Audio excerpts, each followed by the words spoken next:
పెద్దలు గౌరవనీయులు రాష్ట్ర ముఖ్యమంత్రి వర్యులు ధర్నా శిబిరానికి వచ్చేస్తున్నారు. మీ అందరికీ తెలుసు ఏఐసిసి పిలుపు మేరకు ఇవాళ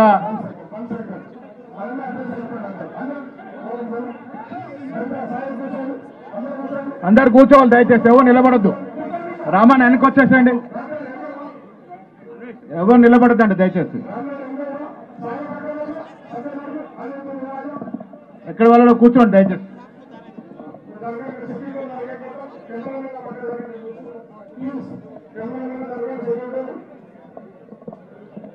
ఏఐసిసి జరిగినటువంటి సమావేశంలో ప్రతిపక్ష నాయకులు భారత్ జోడో యాత్ర ద్వారా ఈ దేశ ప్రజల యొక్క హృదయాల్లో చోటు సంపాదించుకున్నటువంటి మహానాయకుడు